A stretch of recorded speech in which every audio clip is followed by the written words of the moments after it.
Wednesday, January 24th. Welcome back to the Damon Bruce Show. It's so good to have you here again. Like and subscribe, all that stuff certainly helps move the needle, and I thank you so much for being here. The closer we get, the bigger it feels, does it not? The closer we get, the bigger it feels. Here we go. It is arguably the greatest sports weekend there is. I mean, if football comes in first, second, and third place, and let's face it, it really does. Championship Sunday is about as good as it gets, and we're getting closer and closer by the day here. I'm ready. I am absolutely ready, and I guess much more important than me being absolutely ready is the fact that the 49ers are ready. They're ready for this moment. They have to be.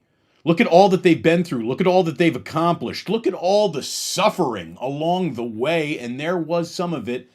And I hope that you like today's thumbnail. I was watching Empire Strikes Back and Jedi because Jack loses a little interest in Empire as soon as the Jedi training starts. As soon as they're off of Hoth, Jack wants to go see Jabba the Hutt. I'm like, we got to change movies. So I got a lot of Star Wars in my mind, which led to today's thumbnail, and I also found that picture of Kyle Shanahan where he looks like he's ready to take a lightsaber and cut somebody's head off. And I thought, all right, the Niners Death Star is fully operational, and let's talk about it. But instead of talking it about at the ground level, let's go even a step higher. Let's talk about the evolution of Jed York, shall we? I think it's a really interesting topic. This man has lived an entire owner's life cycle in less than a decade. Jed York, the Emperor, the Sith Lord in the background. Very, very early on, I think everybody was really, really excited about Jed York. They looked at him and he represented a different voice than his parents, and his parents, and not one person have I ever met that said, yeah, I really liked, Dr. and Denise DeBartolo York. Like, nobody liked his parents. When they assumed control in 1999, it felt like the party officially had come to an end. Replacing Eddie D was going to be tough for anybody. You'd think maybe a family member would be given a little bit more room to wiggle in. No, it went bad. It went bad quickly, and the parents assumed control in 1999, but Jed really has been in the driver's seat since 2008. Look, the Harbaugh era ended poorly, but let's not forget where that started. But we went through a few things before that started, right? I mean, you had some interesting decisions. This bright young owner gave Mike Singletary a job right in the locker room after a win, which, okay, probably shouldn't have done that.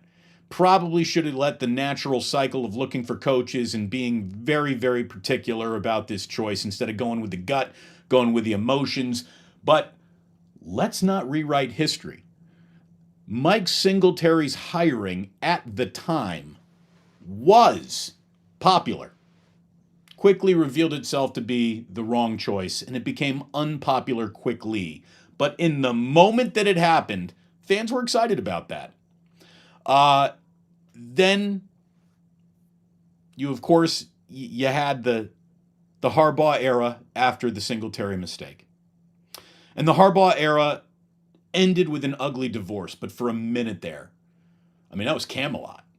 That was really, really good. That was exciting. That was great football. That was leaning in a big time way. Everybody was excited. And it's nice that they got to kiss Candlestick goodbye with a really good football team and a few really good seasons there at the end of Candlestick, which without a doubt, I'll admit it, made the romance of Candlestick even greater than it should have been. But all those good feelings and the ghosts and the echoes felt like they were waking up and everything was going well, and then they moved to Levi's Stadium. Now, I think you could actually go up to most season ticket holders at Levi's Stadium and say, would you pay twice the price to go back to Candlestick? A lot of them, I think, would say yes. Some people do like the stadium. I am not one of them. All the reasons are very well documented, and this is a good time. I'm not going over those again. I'm not. But after the Harbaugh divorce, which coincided with the opening of Levi's Stadium, then followed by the arrogance of the Tom Sula hire. And that was arrogant. That was, we've built such a bully. Anybody can now coach this team. Somebody that I got along with better daily would be a better choice than Jim Harbaugh. And Jim Tom Sula's that guy. And that was an arrogant decision. It was an arrogant hire. And Jim Tom Sula might have been qualified in some ways, but in his very first press conference, he proved that he was utterly disqualified in way too many other ways. Then there was the pivot to Chip Kelly, which in the moment was hard to defend. But okay, that's got to be better than Jim Tom Sula. And then you realize that Jim Tom Sula is like twice the NFL coach that Chip Kelly was. And everything just spun down the Kaepernick. This isn't even about football anymore. Like, it just got so out of control, and the team got bad, and the team got worked. And while this was happening, there were way too many podiums for Jed. There were way too many tweets for Jed. And then he hires Shanahan. And it all kind of goes away, including him. And this is the best decision that Jed York ever made. Getting off the stage. Getting off the stage. Look, owners should follow 3 rules, the 3 B's of ownership. Be rich, be quiet, be winning. If you do all 3, you're going to be loved. You're going to be beloved. You really are. People will love you if you're just quiet and rich and pay for things and make the right decisions and shut up. That's what we want out of our owners, I think, more than anything else. And really, if you do all that, nothing can go wrong. Look at the success that this team has had under Kyle Shanahan. And look at how little, bending at the middle, bowing, Jed has tried to do around any of it. I think Jed learned an awful lot of hard lessons, and he learned them the hard way. He went from popular to wildly unpopular to, let me just get out of the conversation. I shouldn't even be in the do you like him, do you not like him. Like, the best version of Jed York is, well, I wasn't even thinking about Jed York. Any single interaction that I've ever had with Jed, I got to tell you, it's been a good one. I like Jed York. I bet you Jed York is he's more normal than most billionaires, okay? And I know that sounds like a sliding scale of a compliment, but he's more normal than most billionaires. There is an element of kind of a normal guy to Jed York. I've liked him in conversations that I've had with him. He's driven me nuts with some of his decisions at times. I know for a fact that he got very angry at me when Levi's Stadium opened and I was crapping all over it because Jed York used to follow me on Twitter and he didn't. He unfollowed me because my criticisms were so spot on. And I also realized that they have removed the word vegan all over that. The word vegan used to greet you when you eat vegan hot dogs. Vegan hot dog stadium. And I know for a fact that Jed does not like turkey on the 50 stadium, and that was me. That was me. So again, I've always liked Jed. I don't think he's really liked me at times, but that's a healthy relationship between someone who owns a team and someone who covers a team. You don't want to be best friends. You don't want to be worst of enemies. You want to have an honest back and forth and dialogue. And I think we've always done that. I've bumped into Jed at several charity events throughout my years, and he's always been a good guy. And you can tell he's a good guy. Like, I bet you he's a good husband, good father. Like, Jed York has got some likable traits. The thing that he was worst at, though, was the public persona that came with owning the team. So he just faded into the background. And it was a smart thing to do. And I'm not saying that him fading into the background correlates directly with the Niners' rise to success again. The biggest correlation there, the causation there, is the hiring of Kyle Shanahan. But that was Jed. That was Jed finally figuring out no more half-step and no more half measures. I'm going to wait for the guy that I want. I'm going to empower him and give him what he wants and just trust the process. Trust that I have made the right hire the right people around him, trust him to hire the right people. When you are in control, giving up control is a hard thing to do. It is.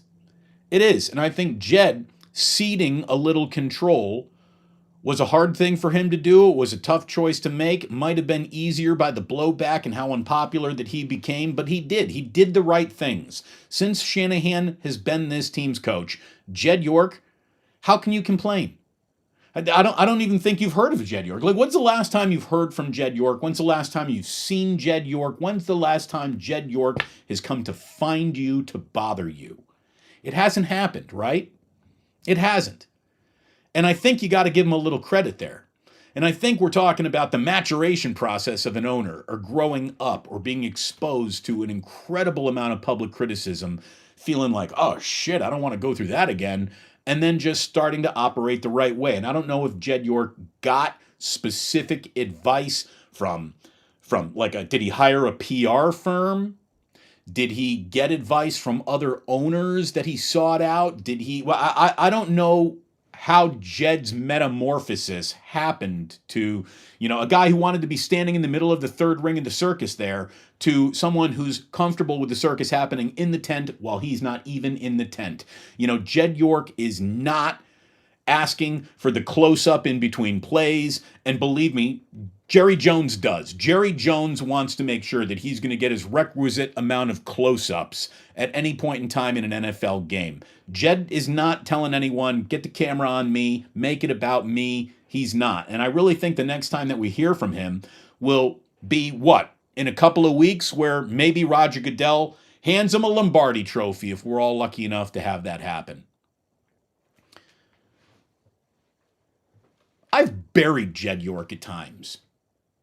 I would like to exhume that body and tell you that we probably prematurely buried him.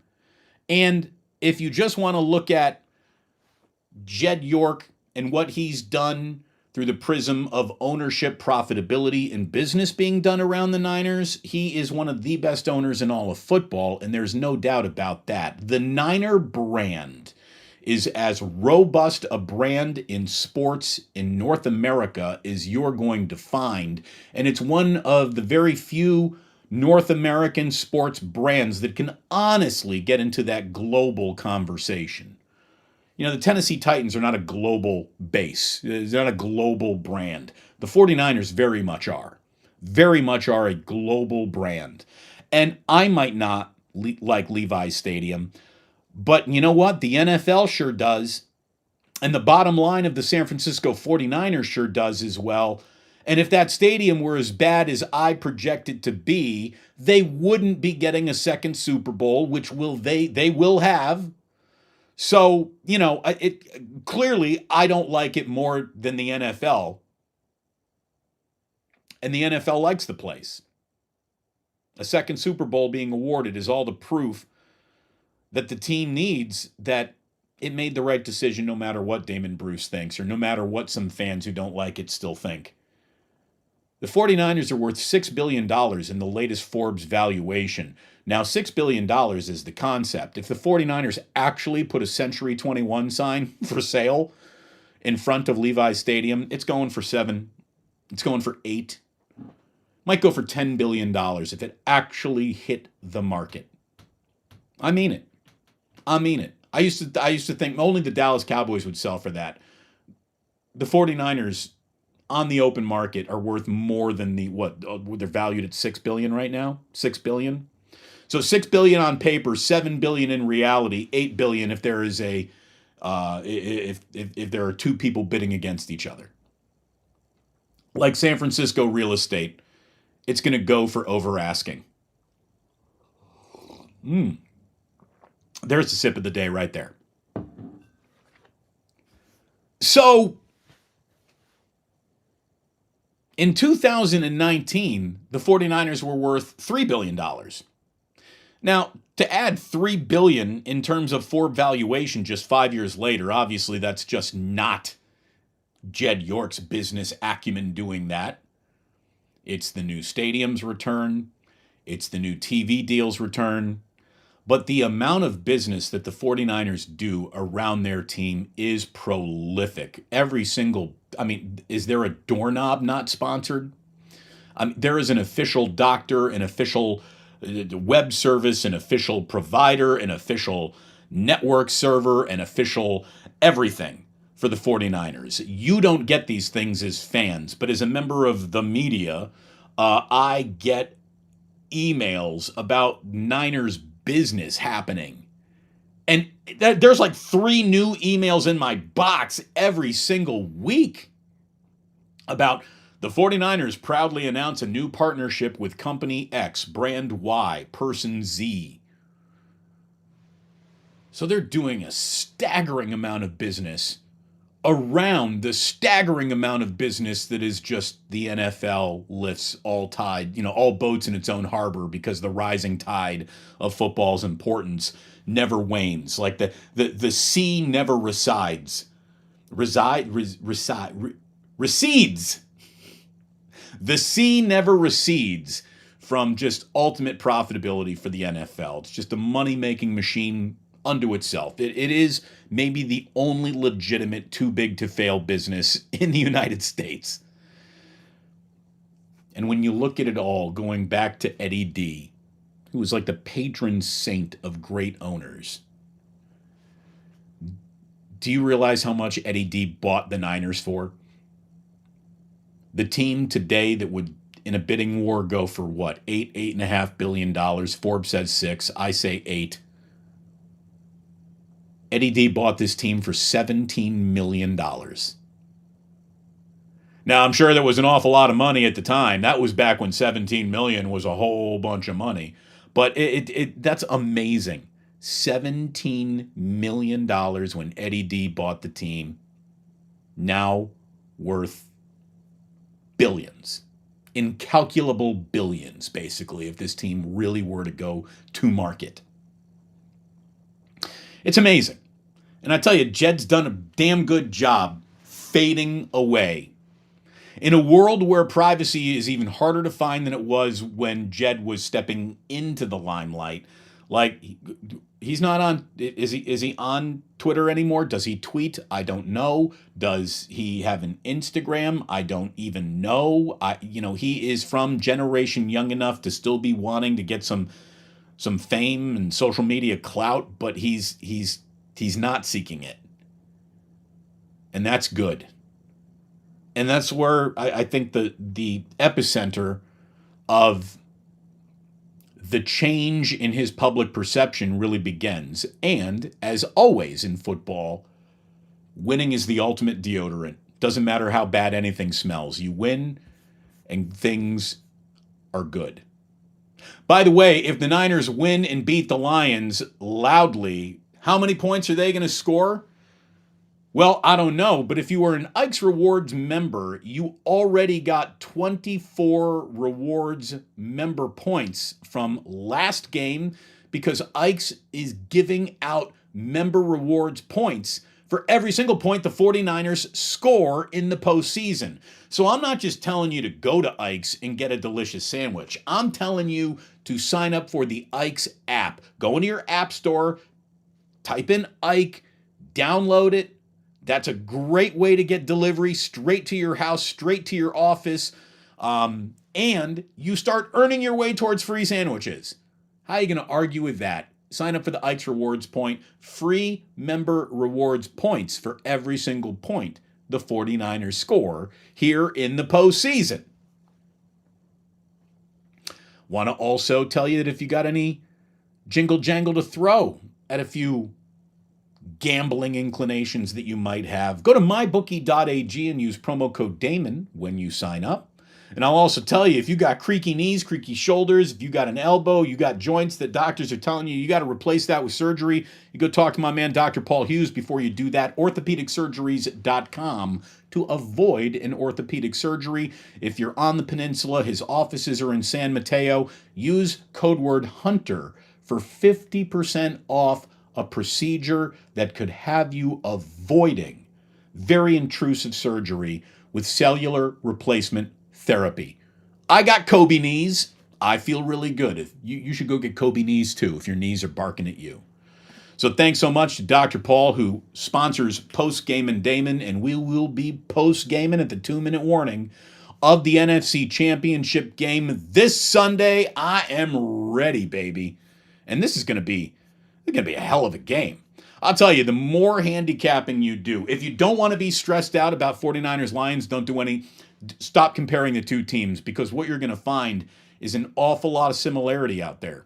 The Lions are good, kids. The deeper you get into the numbers, you find things out like, hey, the Lions are really good. How good are they? Are they good for the Lions good, or are they good?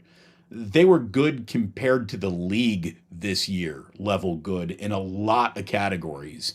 Now, the 49ers are a monster. The 49ers should beat the Lions. They should.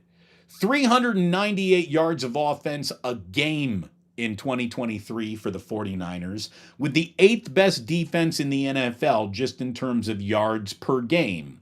They're 28.9 points per game, third most in football.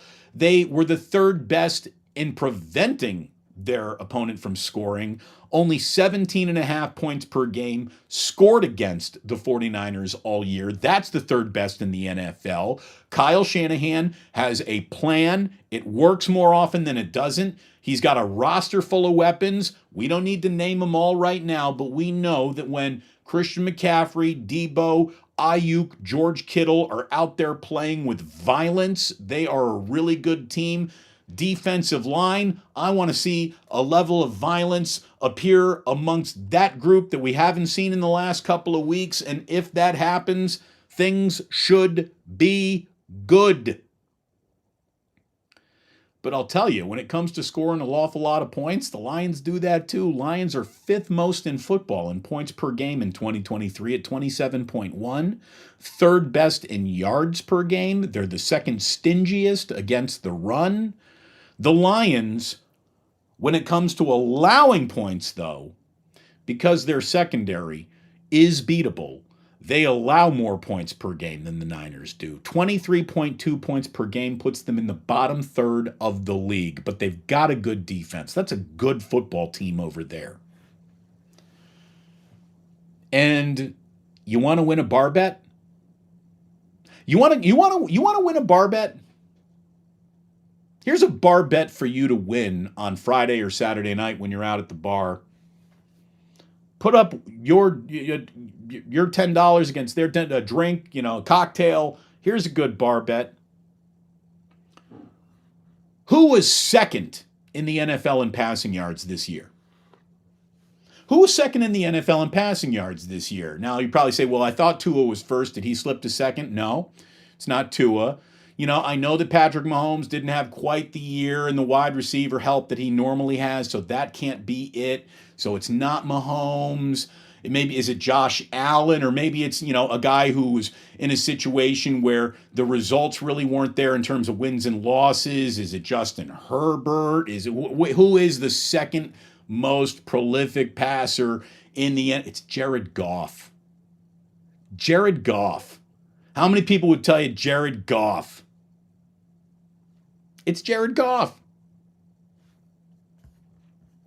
By the way, Purdy was 5th in the NFL in passing. So this should be a hell of a game. Hell of a game. And because it's going to be a hell of a game, we are going to be focusing on the game, not anything that happens afterwards until the season is over. I don't want to talk about any off-season moves yet. Like, I had people asking me, do you think the right tackle is going to be a priority in the off-season? We'll talk about that in the off-season, but let me give you this. All right, let me give you this one right here. The compensatory picks are in. The 49ers are beyond the whole Trey Lance trade now, so they got their first, second round. They got a full complement of draft picks coming up in this draft class. The Niners got a first rounder, a second rounder, a third rounder, another third rounder now because of a compensatory pick. They got a fourth rounder and another fourth rounder. They've got a fifth rounder that's a compensatory pick. They've got 2 sixth rounders, a seventh rounder. David Bonilla of the 49ers Web Zone says that the 49ers are expected to receive a third-round selection for the departure of Jimmy Garoppolo, a fifth-round pick for Samson Ebukam going, and a sixth-round pick for Jimmy Ward and linebacker Azeez Al-Shaair. So they are getting back a few picks here, which is going to be important in this upcoming draft. This team's getting expensive after all. So there we go. So we're going to run a little experiment right here. Guess what I have to do? I have to take a leak. I've been told, Damon, if you got to take a leak, don't cut the show short. Just go take a leak. We're going to handle it in the chat, and then we'll be back. So let's find that out. I have to run to the bathroom. I have to take a leak. I will return and do this show post-leak. Don't go anywhere. Pretend, entertain yourselves. Chat, take it away.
How we doing? This is incredible, by the way. I think there are more people watching now than there were before I went to go take my leak, which means my pee break might have been the single most popular moment in the show's history. Wasn't there a Super Bowl where they ran like, let's just run a black screen for 60 seconds to see what happens, and it was like one of the highest rated 60 seconds in television history? When there's something like that? Oh, by the way, hold on. Let me make sure Bluetooth is off. I'm getting Bluetooth notifications here.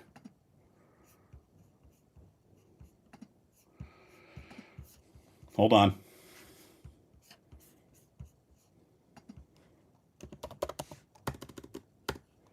This is great. This is a great show right today. Okay. Are we still good? We all good? Let me make sure. We got here we go. Oh, now we're looking for pisses of the day. There we go. By the way, 11:27 to 11:29. I got that done in 2 minutes. Again, I had to run upstairs. So that's why that's why it was a 2-minute leaker. Thank you very much for holding it down. You guys are awesome. Let's see where we are in this chat right now. First of all, it is Wednesday, which means it's hump day, which to Ploosters means it's humo day. Gotta love Stacy Leo. We are family. We are family. I got all my Ploosters with me. There you go. There you go. What are we, Pointer Sisters over here? I love it. Dale, effing still to this day can't stand York. Again, I think we got to drop that, right? I think he's done a pretty decent job. Michelle Haberman saying Kyle this week says he's got his knee pads on, so there'll be no biting at the kneecaps. Ha! There you go. I like that. I believe that is officially maximum football, right? Old Dirty Hungus says, I get the Jed hate in the Harbaugh era, but the dude learned his lesson. He stepped back and just wants a ring like all of us. He's gained my respect. Then you have Haircut Davis. Well, look, no reasons to take shot and Mark, but yeah, I mean, I'm totally on board with everything you're putting down there, man. I'm totally on board with everything you're putting down. Again, it was bad, and when things get better, I think you need to acknowledge that. You just can't keep it on perma, don't like him. Don't tell that to Dale, though, who says his smug face just pisses me off. Eventually, I'll get over it when we have another championship. I guess that's fair. POD, piss of the day. It's not very dignified, but it's us. Mike Rotunda saying, Indiana. Yeah, there's a lot of Indiana over here. There's a lot of Indiana in this boy. That's where I went to college, Mike. Catch up. Smiley Dan is saying, is that our first official Plus leak? It is. It is. It is. Efren says, wash your hands. You know, I can tell you right now, my dick is immaculate. So by the way, when you have two young boys, when they're in the bath, we throw the boys in the bath together. It's great. They have a great time. They play the bubbles. We got a whole bunch of stuff for them. But then we got to talk about the business of the bath. The bath isn't just a play date. There's some business that needs to be done in the bath. And any dads and moms out there who got boys, you know this. We have we talk about who's got the cleanest penis. It's time to clean the peen, boys. Cleanest penis. Going to want to wash it all off. There you go. So historically, Bruce's have always had clean peens. I'm very proud to share that with you. See, these are the things that we didn't talk about on 95.7 The Game, did we? Who's got the cleanest penis? My boy, the Bruce boys do. And Bruce boys. Hey, go ahead. Don't forget to wash your hands. Don't forget to wash your hands. I appreciate it. It's the chair hour. How'd the chair do? Let's see. Excuse me. How did your debut go? Here, wait. Let me actually turn the mic on. Hey, how did your debut go? Nice job there. Were you expecting to come into the game so early? Interesting. When did you start preparing for today's show? Good stuff.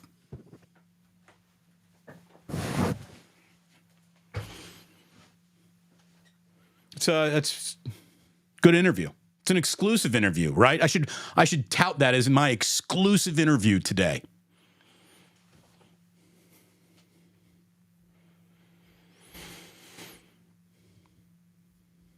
Dale says, D-line, baby. D-line better show up in this game. Yeah, it absolutely better show up in this game.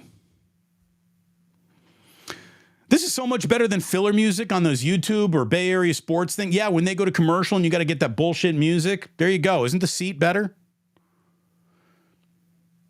Isn't just the seat better?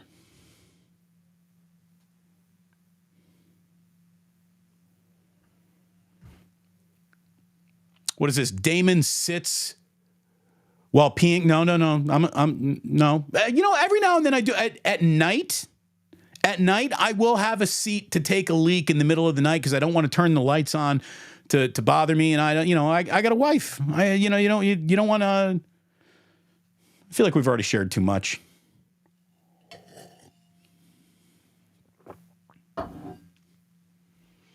Questions about why don't you just have a bottle or like a bucket underneath you? Again, we're not animals, right?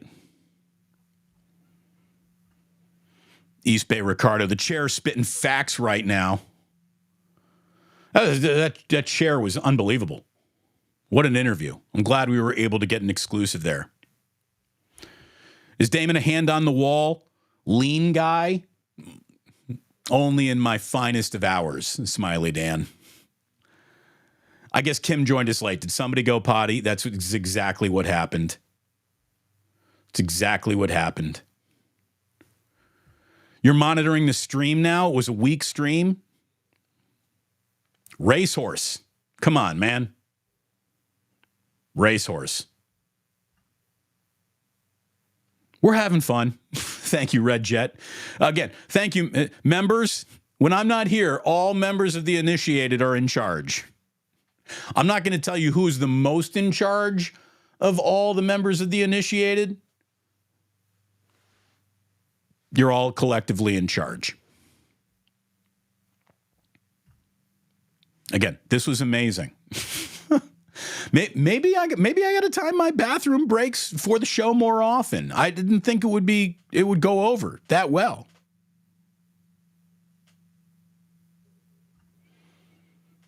Tinkle Fairy strikes again with Damon's baby bladder.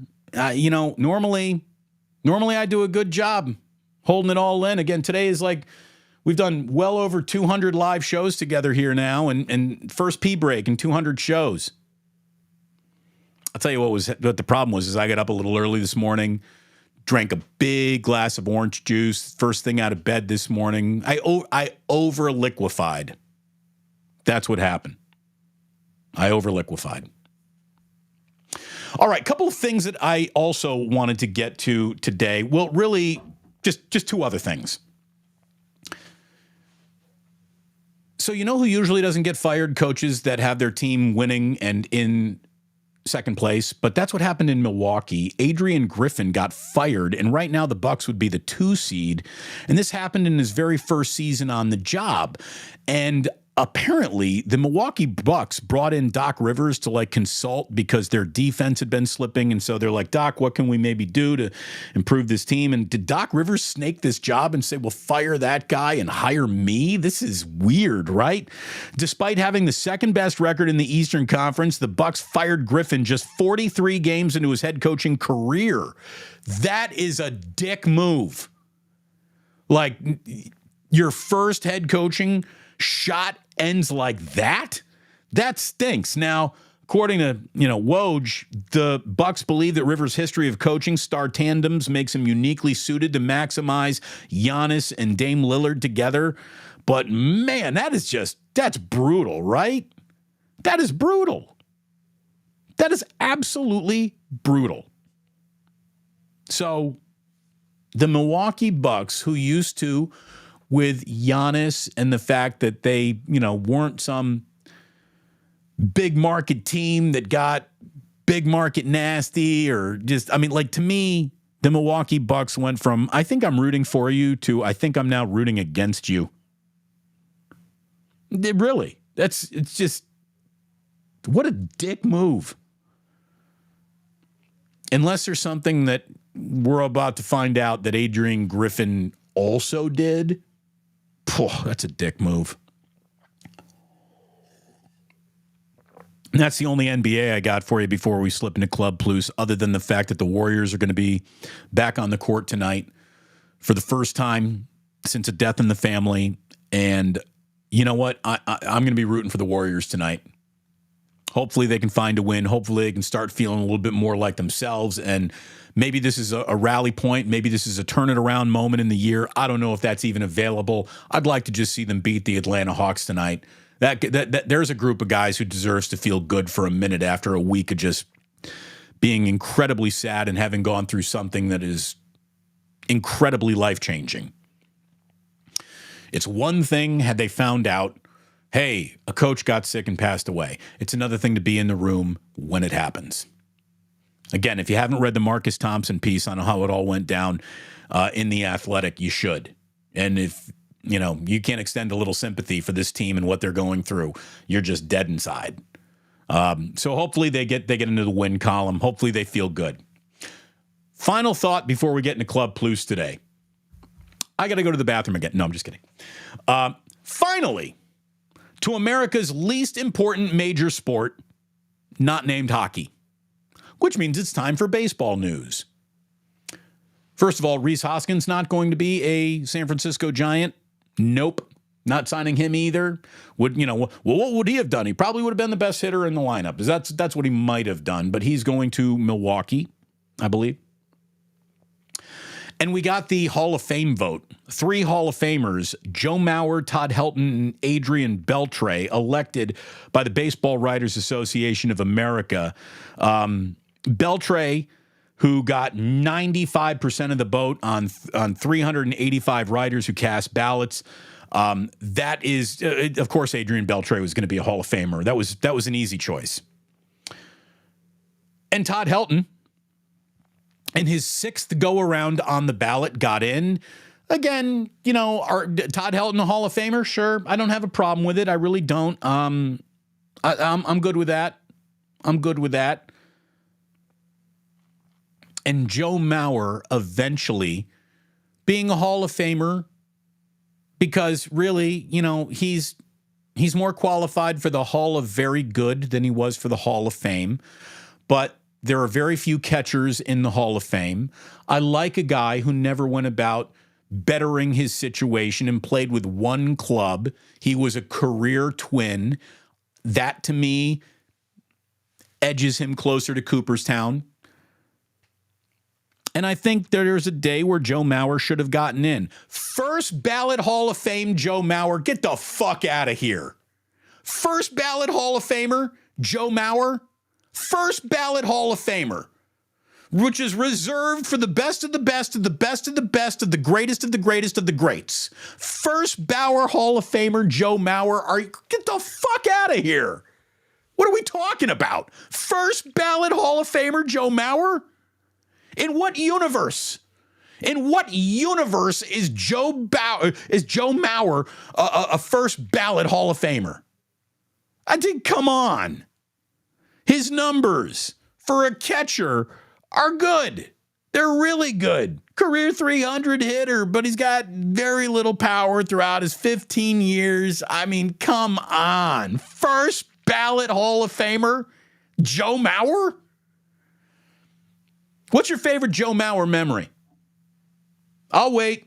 Would you ever buy a ticket? Did you ever say, kids, get in the car. We're going to go see Joe Mauer? No one. They didn't even do that in Minnesota. Joe Mauer, first ballot Hall of Famer. Joe Mauer, first ballot Hall of Famer. Barry Bonds, Roger Clemens, not in.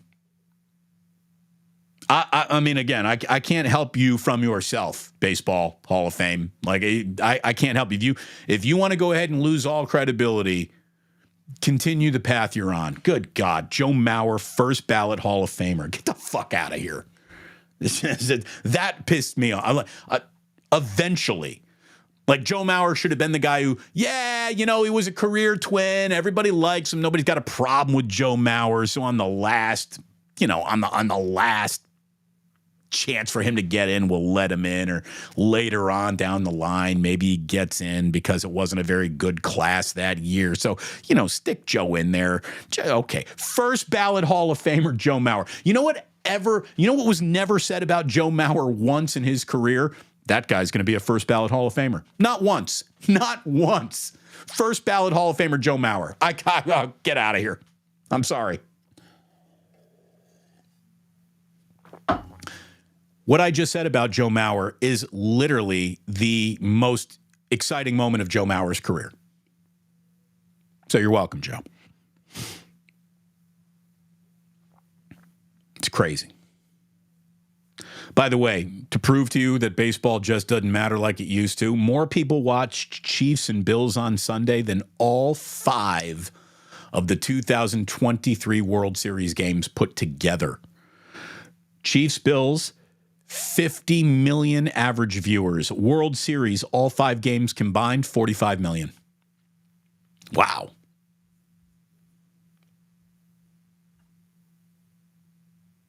Can we all agree here that the chair was the real MVP? Thank you, Red Jet. I'm glad it was.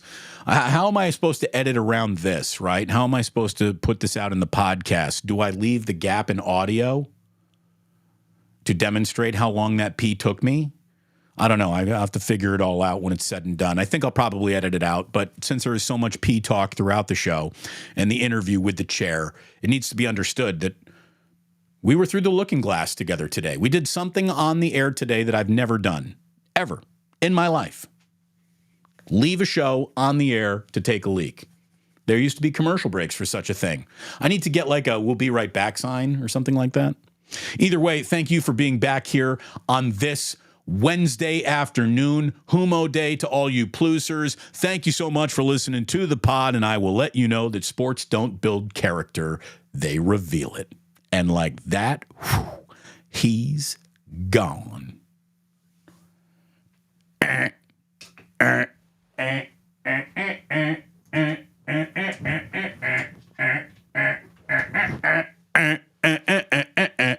All right.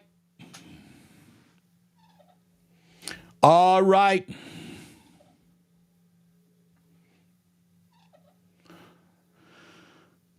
The chair watches your back and takes care of your ass. MVP. Thank you very much, Steve. This chair, it does have nice lumbar support. It really does. This is, hello, everyone. Nacho Crash from YouTube here, listening from work. Crash SF Giants. Well, it's good to have you listening from work or wherever you're listening. Thank you very much. You know, we heard, I saw in the chat earlier that Chef A checked in. She said she's got a busy day, so she can't participate. Here, look, attendance is not mandatory. Attendance is not mandatory. It's preferred, but as long as you watch, that's all I'm good with. Mike Baker says only D. Bruce would interview a chair. I used to throw chairs. Again, I went to Indiana. I used to throw chairs all around the studio.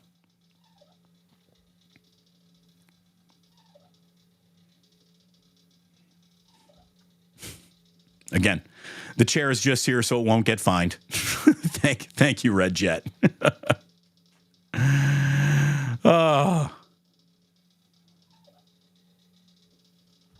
Okay, so Jared Goff can throw the ball. He does. And I'll tell you, with a team that doesn't take deep shots, the fact that Jared Goff would be the second most passing yards in the NFL this year, I didn't have that on my bingo card. Didn't have that on my bingo card at all.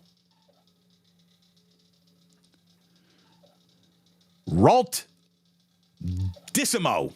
I'm in Oakland today, about to hit up Ike's. Thank you very much, Ralt. Appreciate that. Support those who support me. I really, really appreciate it.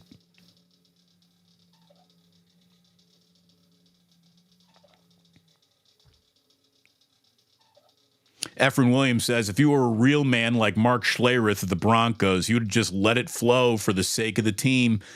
Here's the thing. If this had been a football game, I would have been more than happy to just pee my pants because I wouldn't be the one washing my... I would love to see me after the show's over. Honey, Jillian, babe, should I just put these right in the machine or should I put them in the hamper? She'd be like, you should bring those to divorce court because you're going to need a lawyer. Again, if it were just the boys being the boys, yeah, we could have totally pissed our own pants. But, you know, I got a wife now and kids to provide an example for. How am I supposed to explain that? How am I supposed to explain that? Boys, when in doubt, just pee your own pants. There we go. I know it. I straight up know it. The bathroom break was the best part of the show today. I think it might have been our peak viewership.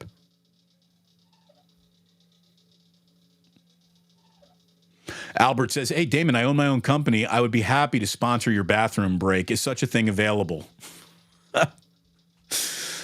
Yeah, we'll sell it all. We'll sell it all.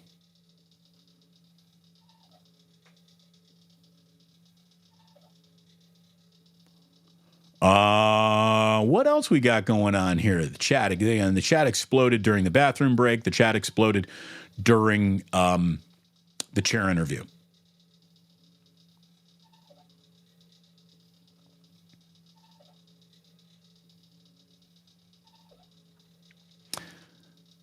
Otis, always great to see you, brother. This may be one of Doc's best teams. He couldn't get it done with the Lob City Clippers, the Sixers, the past couple of seasons. No, he couldn't. But what a dick move. You got a coach, young coach, first year, doing very well. You believed in him enough to hire him.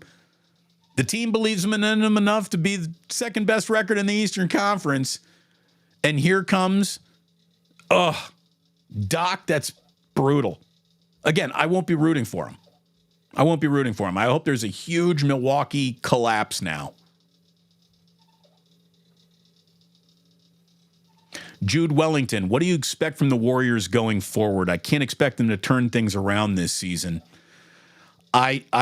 The thing is, the Warriors have painted themselves into a corner I really don't know if they can get out of. I'm just hoping that they get back to winning a few games and playing better basketball and see where that takes them. I think I might be looking at a lottery team more than I'm looking at a playoff team, unless all of a sudden the fountain of youth gets passed around and Clay stops moping and Curry is, up around 35 a night. And Andrew Wiggins is finally not Andrew Wiggins. I mean, I don't know. I don't know what to expect from the Warriors. I don't expect very much. And oh my goodness, we have Kevin Wood, who has been a member of the Initiated for 1 month now. Thank you very much, Kevin. You've hit your 1 month brand new blue star. All you first adapters got your blue stars like about a week ago, and people who came in right afterwards are starting to get their blues. Everyone's excited about their new stars. Thank you very much, Kevin, for being a member of the Initiated.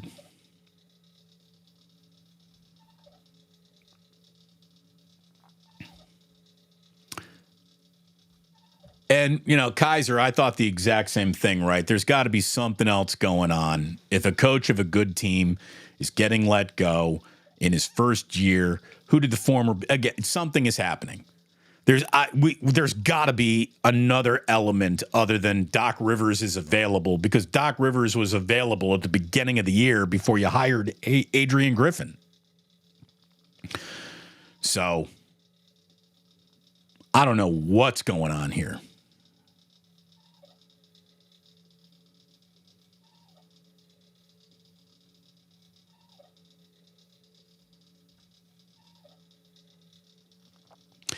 Albert says, I want the 49ers to win this weekend so we can put off having to talk about Farhan and his incompetence for 2 more weeks. Me too, man.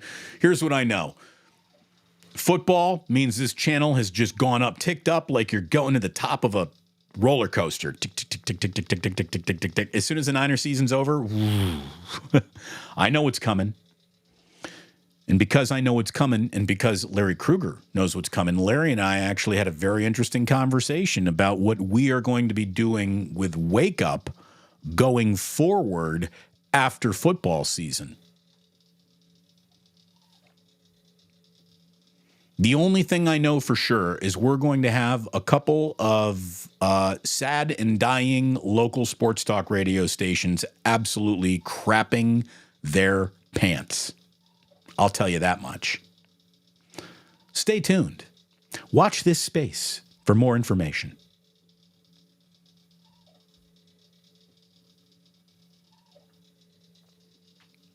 This Niner fan has lived in Michigan for 65 years. The Lions are my deuce. So what do you mean? Like but you like the Lions and they're your shit? Or you mean your Lions are the second favorite team?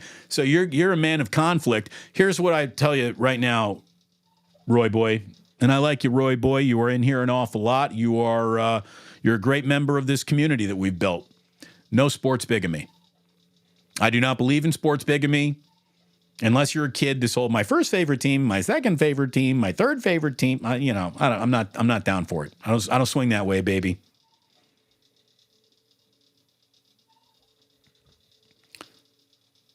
Joe Mauer, seriously? Yeah, Joe Mauer, first ballot Hall of Famer.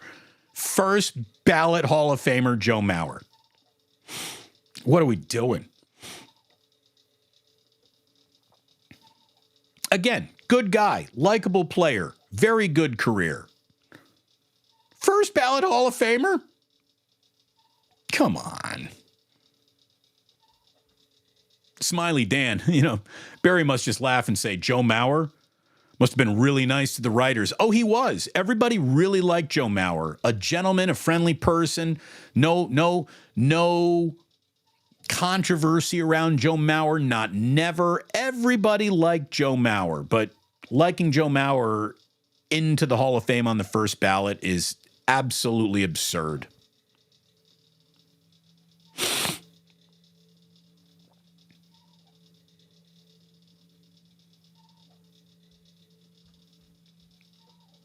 Dale, As a lifelong Twins fan, I can 100% guarantee you that they were loading up the car to go see Joe Mauer when he was the hometown kid that made it. Okay. All right. Okay, so in Minnesota, they got excited about Joe Mauer. I can tell you Joe Mauer never sold a ticket outside of Minnesota, not once.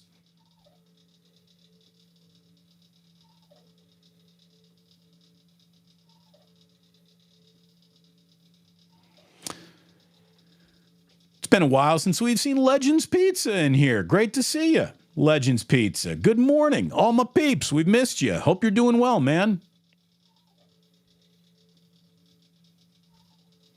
Damon, that chair's a straight man for you.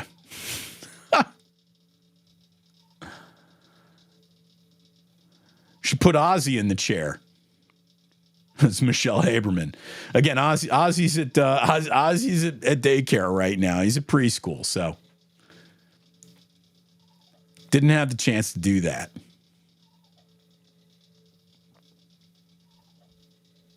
Let's get those likes up for the chair. Absolutely. This should be one of the most liked shows of all time.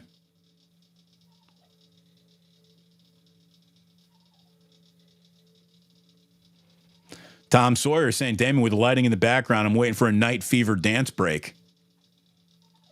You're going to have to wait on that. I used to have rhythm. Then I had that stroke, and then the left side doesn't quite find the beat like the right side still does. So the right half of me, my right hemisphere, can dance a little. Left half, not so much.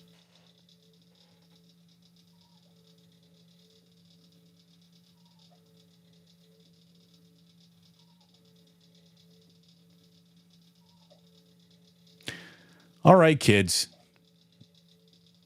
There's one thing I told you that I would never, ever, ever, ever waste your time. And I think we are at the end of today's show here. Kenny says, your pee break part of the show was still better than half the 49ers content out there, Damon. Love your show, even when you're in the bathroom. Well, thank you very, very much. I love you all back. You guys, you gals, you're incredible. Thank you very, very much for the support, for the love. And let's see. We're just scrolling. Making sure we go. Oh, here they go. Hey, Mike, there we go. You and Laurie always make it fun and innovative, especially with the impressions. Well, thank you very much. We do like that one. And there will be more. Everybody, I think if there's a theme for today, fellas, go clean the bean. Thank you so much for tuning in. And please do remember, oh my goodness. Well, we already told you the sports don't build character, they reveal it, I guess. I guess we need to let you know that, you don't have to go home. You just can't stay here. Happy pee break, everybody.